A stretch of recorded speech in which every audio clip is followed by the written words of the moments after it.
네, 안녕하세요. 우연TV의 우혜원입니다. 오늘은 좋은 물 이야기 2화 정수기에 대해서 한번 이야기를 해보도록 하겠습니다.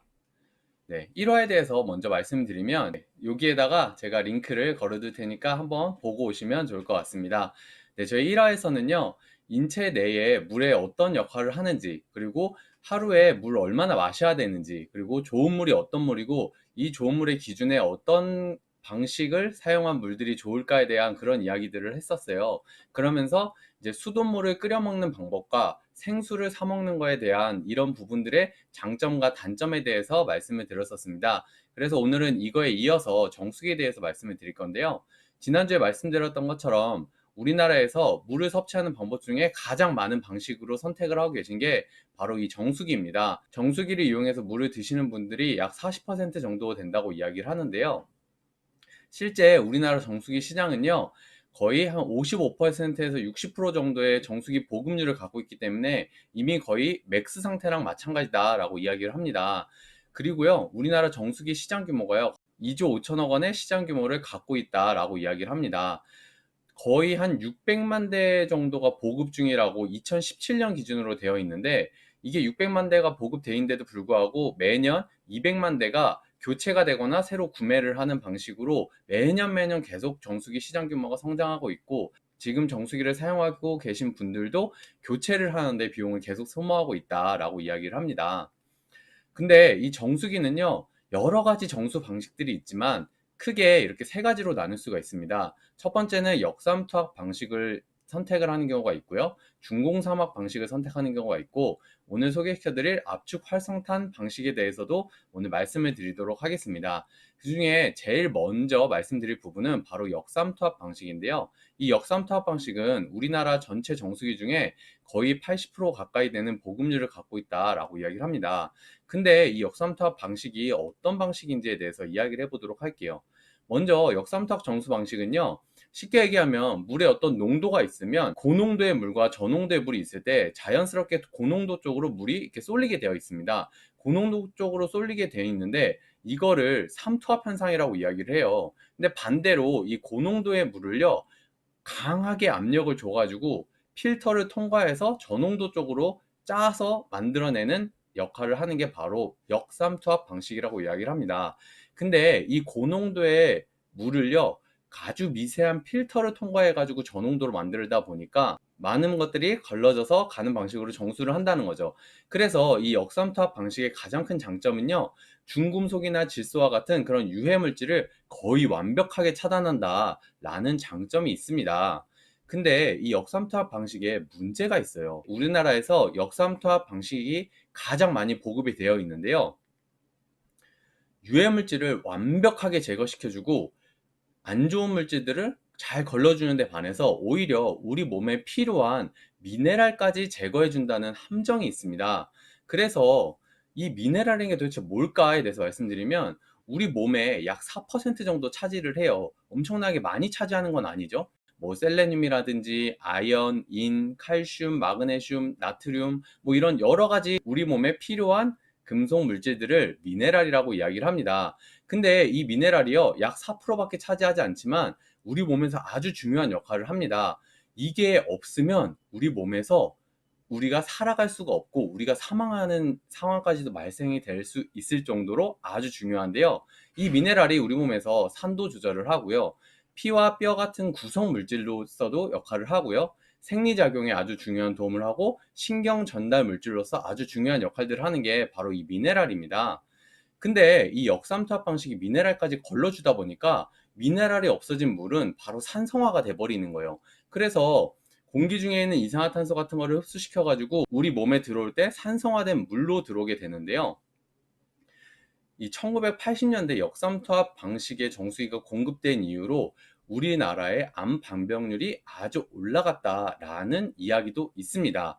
그러다 보니까 도대체 이게 뭐가 문제길래 그런가에 대해서 말씀을 드리면, 미네랄이 없는 물은 죽어 있는 물이라고 이야기를 해요. 그래서 미네랄이 꼭 지켜져 있고 잘 녹아 있는 물이어야지만 정말 물로서 가치가 있다라는 말까지 나오거든요. 근데 이 역삼투압 정수 방식을 가지면 미네랄이 완벽하게 차단이 되기 때문에 100% 순수한 물이라고 이야기를 합니다. 보통 우리가 순수한 물이라 그러면 되게 좋을 것 같은데, 깨끗하니까 우리 몸의 건강에 더 좋을 것 같은데, 이런 생각들을 하실 텐데요. 전혀 그렇지 않다는 거죠. 그래서 우리 몸에 오히려 유익한 성분과 유해한 성분 모두 다 걸러주게 돼 있다라고 말씀을 드릴 수 있어요. 미네랄 성분이 빠지면 산성이라고 이야기를 했잖아요. 여기 보시면은요, 산성도를 비교한 표가 있습니다. 우리 요즘 비 내리면 비 그대로 맞는 거 좀 상상이 안 가시죠? 어떻게든 산성비를 맞지 않기 위해서 다들 우산을 쓰시거나 우비를 입으시거나 아니면 비를 안 맞기 위해서 어떻게든 노력을 하실 거예요. 근데 우리가 몸에 들어가는 이 역삼투압 정수기 물이요, 바로 산도가 5.5라고 합니다. 산성비보다도 더 낮은 산도를 갖고 있어요. 그러다 보니까 우리 몸에 맞아도 해로운 물을 우리가 몸속으로 집어 넣는다? 라고 생각을 하면 어떤 생각이 드세요? 저는 정말 어떻게 산성비도 피하기 위해서 노력을 하는데 이런 물을 마실 수 있지? 라는 생각을 하게 됐거든요. 근데 여기 보시면 각국의 먹는 물에 대한 수질 기준이 있어요. 일단 WHO의 기준을 보면 약 6.5에서 8.5의 약 알칼리수를 마시는 물로서 적합하다라고 되어 있습니다. 다른 나라들도 보면은 우리나라를 제외한 모든 나라들이 6.5 이상의 pH 농도를 마시도록 권고하고 있습니다. 근데 유일하게 한국만 바로 산도가 5.8에서 8.5로 되어 있죠. 산성수를 허용하고 있는 유일한 나라다라고 말씀을 드릴 수가 있습니다. 한국은 5.8에서 8.5의 산성수를 허용하고 있다라고 말씀을 드릴 수가 있고요. 우리 몸의 혈액은 약 알칼리성을 유지하게 되어 있습니다. 그래서 약 pH 농도가 7.5 정도를 유지하게 되어 있는데, 이 미네랄 성분이나 아니면은 간이라든지 신장이라든지 여러 우리 장기 기관에서 우리 몸의 혈액을 pH 농도를 7.5, 약 알칼리성을 유지하기 위해서 엄청나게 노력을 하고 있는데요. 우리가 약산성의 물을 계속 먹게 되면요, 우리 몸을 계속 산화시키게 되는 거죠. 근데 이게 왜 산화가 시키냐면요, 미네랄이 없는 물이 우리 몸에 들어가면 우리 혈액 속에 있는 미네랄을 자꾸 빼내는 역할을 한다고 이야기를 해요. 그러다 보니까 산성수를 마실수록 우리 몸이 산화가 되고 약 알칼리성을 유지하는데 더 많은 에너지가 소모가 되겠죠. 그런 단점들을 알 수가 있습니다. 그래서 이런 이야기를 하시는 분들이 있어요. 그러면 물은 그냥 역삼투압 정수기의 순수한 물을 마시고 우리가 식사를 통해서 미네랄을 보충하면 안 돼? 라는 이야기를 하시는 분들이 있는데, 실제로 혈액에 있는 미네랄을 빼가는 산성수가 있고요. 음식 섭취해가지고 음식 안에 있는 미네랄까지 흡수를 도와주는 약 알칼리수가 있습니다. 이렇기 때문에 우리는 산성수가 나오는 역삼투압 정수기보다는 약 알칼리수의 물을 마시는 게 아주 중요하다는 것을 알 수가 있습니다. 그래서 이 역삼투압 정수기는요, 산성수가 나오는데 이거 외에도 아주 많은 물이 버려지게 돼 있어요. 아까 말씀드린 것처럼 유해 물질이랑 유익한 물질이랑 모두 다 엄청나게 강한 압력으로 걸러주다 보니까 실제로 여기 보시는 것처럼 1리터의 물을 마시기 위해서 1리터의 물을 뽑아내는데 약 3.5리터의 물이 버려진다라고 이야기를 합니다. 그래서 약 60% 이상의 물이 버려지는 역삼투압 방식이라는 것을 알 수가 있고요. 그리고 이런 식으로 우리가 바로 직수를 통해서 먹는, 버려지는 물 없이 마시는 것보다 이런 역삼투압 방식의 정수기 물을 마시게 되면요, 1년에 약 40만 원 정도가 낭비된다라고 이야기를 합니다. 똑같은 물을 마시는데 1년에 40만 원을 더 쓴다 라고 생각을 하시면 어떠세요? 엄청나게 큰 비용이라는 것을 알 수가 있죠. 이만큼 우리가 버려지는 물이 정말 많아지고 우리 금전적으로도 손해가 되고 우리 몸 건강으로서도 안 좋은 물일 수 있다는 게 이 역삼투압 방식의 정수기라는 것을 알 수가 있습니다. 네, 그럼 두 번째는 중공사막 방식인데요. 중공사 막이라고 이야기를 할 수가 있어요. 그래서 중공사라는 건 아주 미세한 실에 대한 건데요. 이 아주 미세한 실을 막처럼 만들어 가지고 통과시켜서 먹는 그런 정수 방식이에요. 그래서 중간 부분이 빈 필터로 아주 미세한 구멍을 통해서 걸러주는 방식이 바로 이 중공사막 방식이라는 것을 말씀드릴 수가 있는데요. 이 중공사막 방식도 아주 좋은 장점이 있습니다. 첫 번째는 초기 성능이 아주 우수하다는 장점이 있고요. 미네랄을 통과시켜 주기 때문에 물에 미네랄이 녹아있는 약 알칼리수를 우리가 마실 수 있습니다. 그리고 초기에 세균을 잘 걸러준다는 장점이 있고요. 부피가 작고 역삼투압 방식에 비해서 가격이 훨씬 저렴하다는 그런 장점이 있습니다. 근데 그에 반해서 이거에 대한 단점이 있는데요. 중공산업 방식의 단점은 필터 수명이 아주 짧습니다. 그러다 보니까 조금 장기간으로 사용하게 될 경우에 오히려 이 필터에 세균이 역으로 증식이 되는 그런 상황이 발생이 될 수도 있다고 해요. 그거 외에도 무기화학 물질 같은 경우는 제거가 어렵고요. 바이러스를 제거시켜주기 어렵다라는 그런 단점들이 있습니다. 그리고 추가적으로 중금속을 걸러주기도 어렵다는 단점이 있기 때문에 이런 부분들을 조금 보완해야 될 필요성이 있다는 거죠. 그 밖에도요, 뭐 역삼투압이나 중공사막에 관계없이 공통적으로 발생되는 이 정수기들의 문제점들이 있는데요. 몇 년 전이죠. 아주 유명한 어떤 브랜드의 우리나라 정수기 렌탈 회사 1위인 그 회사에서 얼음 정수기에서 자꾸 니켈이라는 중금속이 떨어져 나가게 되죠. 그래서 중금속이 들어간 얼음물이다 하면서 많은 이슈가 났어요. 뉴스에도 엄청나게 크게 터졌고 이걸로 인해서 여러 가지 뭐 소송도 들어가고 막 이슈가 많이 있었는데, 사실 제가 조금 놀랐던 거는 이 회사 제품을 쓰는데 이 회사에서 보상을 해주겠다라고 얘기하니까 이 회사의 다른 제품으로 그냥 교체를 해서 쓰시는 분들이 생각보다 좀 있으셨다는 거예요. 저는 그런 부분이 조금 사실 이해가 가지 않았거든요. 이런 것처럼 얼음을 얼리는 그런 급속 그 니켈로 감싸져 있는 그런 급속 냉각을 시켜주는 게 점점 떨어져 나오기 시작하면서 정수기 자체에서 중금속 가루가 나오는 그런 문제점이 많이 생겼었고요. 그 외에도 정수기의 배신 이렇게 얘기를 해가지고 안에 저수조가 있잖아요. 그 저수조에서 아주 많은 오염물질이라든지 벌레에 관련된 알이라든지 이런 여러 가지 문제점들이 지속적으로 계속 생겨나고 있는 것들이 정수기의 큰 문제점들입니다. 그래서 제가 오늘 많은 문제점들을 다 말씀드릴 수가 없기 때문에 그런 정수기의 문제점이 어떤 것들이 있는지에 대해서 조금 인터넷에 찾아보시면 많은 정보들을 얻으실 수가 있으실 거예요. 그리고 실제로 여러 가지 프로그램에서도 이런 거에 관련된 방송들을 많이 했거든요. 지금은 그게 유튜브에도 많이 올라와 있기 때문에 꼭 한 번씩 찾아보시는 것을 추천드릴 수가 있습니다. 그래서 제가 지난주에 말씀드렸던 이 좋은 물의 기준, 농약이나 중금속, 박테리아 같은 유해 성분이 없어야 되고 미네랄이 살아있어야 되고 그리고 pH 농도가 약 알칼리성 물이어야 되고 용존산소가 풍부해야 되는 물. 그럼 도대체 이 물은 어떤 물일까? 어떤 정수기를 선택해야 될까에 대해서 고민을 많이 하실 텐데, 제가 이런 조건에 대해서 모두 다 충족하는 세계 판매 1위 정수기인 이스프링 정수기를 오늘 소개시켜 드리도록 하겠습니다. 좋은 물을 만드는 그런 정수기인데요. 이 정수기 하나에만 무려 120가지의 특허 등록이랑 특허 출원이 되어 있습니다. 대단하지 않나요? 정수기 하나에 120가지의 특허 등록과 특허 출원이 되어 있다니요. 그거 외에도 NSF를 4가지 인증을 받았습니다. 이 NSF가 뭘까에 대해서는 뒤에 설명을 드릴 거고요. 그리고 이 정수기 하나를, 정말 좋은 정수기 하나를 만들기 위해서 무려 30년 동안이나 연구를 한 그런 정수기입니다. 놀랍죠? 그래서 오늘 이 정수기에 대해서 하나하나 설명을 드려보도록 할게요. 이스프링 정수기에는 총 9가지 정도의 특징이 있습니다. 뭐 세계 판매 1위부터 NSF 인증을 받은 거, 그리고 140가지 유해물질 걸러주고 무선 공급을 해주고 UV 램프로 해주고 이런 여러 가지들이 있는데, 이 중에 제가 대표적인 것들만 오늘 소개를 시켜드리도록 하겠습니다. 제일 첫 번째로 NSF예요. 이 NSF는 인증기관인데요. 1944년에 설립이 되었고요. 73년도에 가정용 정수기 표준 기준을 발표한 그런 회사예요. 그리고 96년에요. 세계보건기구인 WHO와 협력을 해가지고요. 물이나 공기, 공중보건 이런 거에 관련돼서 제3자 인증을 해주는 시험 기관으로서 아주 전 세계적으로 가장 유명한 기관이라는 것을 말씀을 드릴 수가 있습니다. 그래서 WHO가 기준을 만든다면 NSF는 좋은 물을 검증시켜주는 기관이다라고 말씀을 드릴 수가 있습니다. 그래서 4가지 인증을 받았다고 말씀드렸는데 원래 이렇게 6가지였어요. 6가지였는데 옆에 보신 것처럼 이 3가지가 한 가지로 합쳐지면서 4가지로 지금 함축이 되었습니다.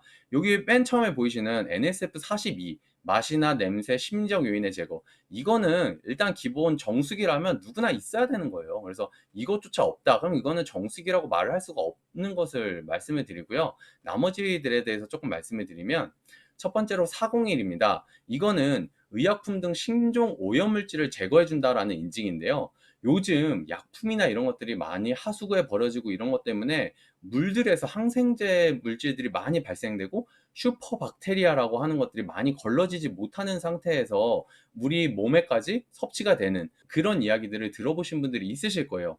그래서 전 세계 최초로 이 15가지에 대한 유해 성능을 제거해준다는 인증을 받은 정수기가 바로 이 이스프링 정수기입니다. 그래서 항생제라든지 의약물질, 제초 및 살균제, 비스페놀 A 이런 15가지에 대해서 걸러준다는 인증을 받은 최초의 정수기가 바로 이 이스프링 정수기고요. 두 번째로는 NSF 53번인데요. 각종 유기 화합물 제거 이것뿐만이 아니고요. 여기 위에 보시는 것처럼 녹조 라떼라고 이야기를 하죠. 이 녹조가 우리한테 들어오기까지 하수 처리장에서 물론 과정이 거쳐지지만 하수구에 있는 녹이나 이런 다른 불순물들하고 만날 경우에 마이크로 시스틴이라고 하는 1급 발암물질이 만들어지게 됩니다. 근데 이 1급 발암물질을 걸러줄 수 있다는 인증이 바로 여기 있는 477번이에요. 근데 이게 합쳐져서 NSF 53번으로 합쳐진 거고요. 그리고 추가적으로 제가 지난주에 말씀드렸던 이 과불화 화합물, 우리 플라스틱 코팅제라든지 아니면 방수 코팅제에 쓰는 PFOA, PFOS 이 과불화 화합물이 정수 하수 처리장에서도 걸러지를 못하기 때문에 모든 사람들이 집에 있는 정수기를 쓰지 않고 생수를 사 먹는 생수 대란이 일어났던 것을 말씀드렸었죠. 근데 이 과불화 화합물을 걸러준다는 인증을 유일하게 받은 정수기가 바로 이스프링 정수기입니다. 그래서 이것들이 다 합쳐져서 NSF 53번이 되었어요. 그래서 우리가 평소에 여러 가지 사태들이 많이 벌어지는데 이런 것들을 애초부터 걸러주고 있는 정수기가 바로 이스프링 정수기라는 거죠. 왜 애초부터라고 말씀을 드리냐면 이 과불화 화합물을 걸러준다는 인증을 2018년에 받았거든요. 근데 이 이스프링 정수기가 업그레이드가 되고 필터가 바뀌면서 인증을 받은 게 아니고요. 이 이스프링 정수기 자체는 필터는 예전부터 이 필터를 그대로 사용하고 있었는데 이런 문제가 발생이 되니까 우리 거 걸러주는지 인증을 해달라라고 얘기를 했더니 이미 다 걸러주고 있었다라는 게 포인트죠. 그래서 애초에 진짜로 좋은 물을 걸러주는 거에 관련된 거는 문제가 생기고 그거에 대해서 해결해주는 정수기가 아니고 애초부터 좋은 물을 제공해주는 그런 정수기를 쓰는 게 매우 중요하다는 것을 알 수가 있습니다. 네, 그리고 이 이스프링 정수기 같은 경우는 압축 활성탄 필터를 사용하고 있는데요. 이 코코넛 껍질을 가지고 만든 압축 활성탄 필터예요. 그래서 실질적으로 140가지의 유해 물질을 제거한다는 인증을 이미 받았고요. 다만 유해 물질을 제거시켜주고 미네랄을 유지시켜주는 물입니다. 그래서 일반적으로 정수기는요, 무조건 미세하게 걸러주는 게 핵심이 아니고요. 적당히 올바르게 걸러주는지가 핵심이라는 것을 말씀드리고 싶어요. 그래서 올바르게 미네랄은 살리면서 유해물질은 진짜로 잘 걸러지는지를 잘 확인하셔야 됩니다. 그리고 환경까지 생각한 물이라는 것을 말씀드리고 싶어요. 이 필터 하나가요, 생수병 2,500개의 양을 걸러줄 수가 있습니다. 그래서 필터 하나당 5,000리터의 물을 걸러주기 때문에 우리 플라스틱 때문에 요즘 아주 문제가 많이 되잖아요. 미세 플라스틱부터 해가지고 여러 가지 문제들이 있는데 그런 부분들까지도 우리가 좀 걱정을 덜 하면서 쓸 수 있게끔 만드는 그런 물이라는 거 꼭 말씀을 드리고 싶었고요. 그리고 UV 램프에 대해서 조금 말씀드리고 싶어요. 보통 우리가 물에다가 바이러스라든지 박테리아 이런 것들을 살균시키는데 가장 좋은 방법이요, UV 램프를 사용하는 거거든요. 제가 지난주에 우리나라 같은 경우는 저비용에 고효율을 할 수 있는 염소 소독법을 사용하고 있다라고 말씀드렸잖아요. 근데 가장 확실하고 가장 좋은 방법은 사실 UV 램프를 사용하는 거라고 이야기를 해요. 하지만 이거를 일반 가정에서 사용하기 어렵다라고 얘기를 합니다. 왜? 자외선 발생을 비용시키는데 매우 비용이 높기 때문인 거죠. 그리고 일반적으로 물을 사용하는데 전기가 들어가면은 합선이라든지 여러 가지 위험이 생길 수가 있잖아요. 근데 그런 부분들을 해결하기 위해서 아메이에서 갖고 있는 기술이 바로 이 이커플드 무선 전력 공급 기술입니다. 이커플드라고 하면은 이야기가 좀 어색해 하시는 분들이 있으실 것 같아요. 가장 익숙한 말로는 무선 충전 기술이라고 생각을 하시면 돼요. 우리가 요즘 핸드폰이라든지 뭐 자동차까지도 무선 충전을 하는 그런 시대가 많이 왔잖아요. 근데 이런 무선 충전을 하는 이 원천 특허 기술을 갖고 있는 게 바로 아메이라는 회사입니다. 정말 특이한 게 이 이스프링 정수기를 좋은 물을 공급하기 위해서 어떻게 하면 UV 램프를 잘 사용할 수 있을까를 고민하다가 개발한 기술이 바로 이 무선 전력 공급 기술이거든요. 이거를 가지고 정수기를 만들었는데 실질적으로는 지금 전 세계적으로 아주 많은 곳들에서 사용이 되고 있는 국제 특허가 된 거죠. 그래서 이 이스프링 정수기에는요, UV 램프를 통해서 무선 전력 공급을 해가지고 바이러스하고 박테리아를 99.99%를 살균해주는 그런 정수기라는 것을 말씀드릴 수가 있습니다. 그래서 아까 말씀드렸던 압축 활성탄 필터에서 걸러주지 못하는 이런 바이러스나 박테리아는 UV 램프를 가지고 살균해 준다라고 말씀을 드릴 수가 있고요. 그리고 우리가 보통 정수기를 렌탈을 하거나 이러신 분들은 코디들이 다 오잖아요. 근데 여러분 잘 생각해 보세요. 기업들에서 많은 비용이 지출이 되는 게 바로 인건비거든요. 사람이 많으면 많아질수록 고정 인건비가 늘어날 수밖에 없어요. 자, 그러면 내가 정수기를 사용하고 이 정수기에 내는 비용에 이 코디에 대한 코디 비용이 당연히 포함이 되겠죠. 그래서 사람이 와가지고 직접 관리를 해주는 게 좋게 느껴질 수도 있겠지만 실질적으로는 내가 올바르게 이런 정수기에 대해서 합리적인 비용을 내는 방법은요, 굳이 코디가 오지 않아도 알아서 365일 24시간 관리가 되는 스마트 칩이 있다는 장점을 가지고 있어야 된다는 거예요. 그래서 코디가 오는 건 예를 들어서 3달에 한 번씩 온다. 그러면 3달에 한 번씩만 점검이 되지만 이스프링 정수기 같은 경우는 이 스마트 칩을 통해서 365일 24시간 관리가 된다는 거죠. 그래서 이상 발생을 체크시켜주고 남은 수명을 알려주고 그다음에 필터 교체를 알려주는 이런 자동적인 시스템이 있기 때문에 언제 어디서 문제가 일어나는지 항상 체크가 될 수 있습니다. 그래서 이런 비용들까지도 다 아낄 수가 있고요. 내가 안심하고 먹을 수 있는 물이 될 수 있다는 거죠.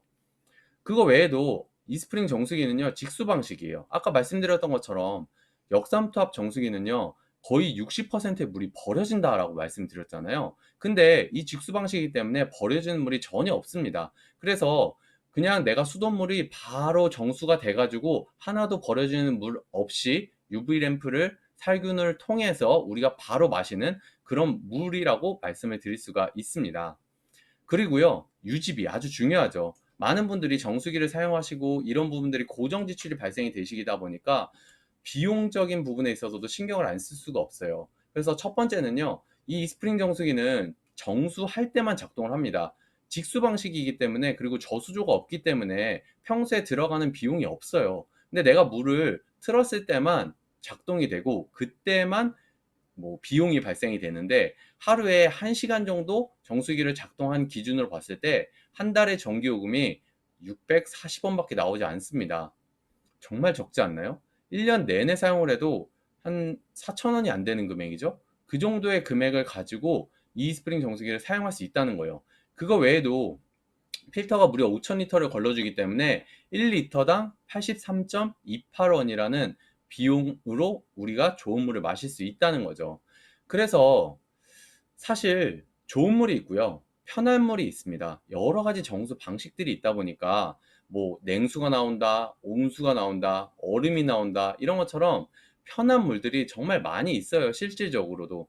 근데 이 편한 물이 정말로 좋은 물일까에 대해서는 한번 생각을 해보셨으면 좋겠어요.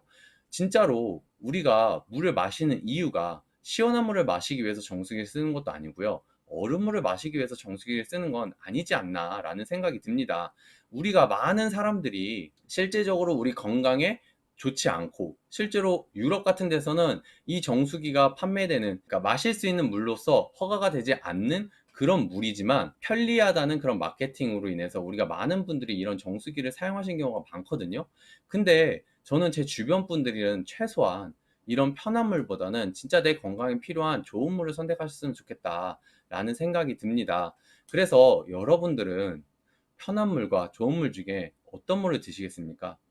꼭 저는 좋은 물을 선택하실 거라고 생각이 듭니다. 제가 오늘 준비한 내용은 여기까지고요. 이 영상을 통해서 많은 분들이 더 좋은 정보를 찾아보시고 더 많은 정보를 얻으셔서 좋은 선택을 하셨으면 좋겠습니다. 그럼 우연TV 오늘도 봐주셔서 감사드리고요. 구독과 좋아요, 댓글까지 항상 많은 응원 부탁드립니다. 이만 들어가 보도록 하겠습니다. 감사합니다.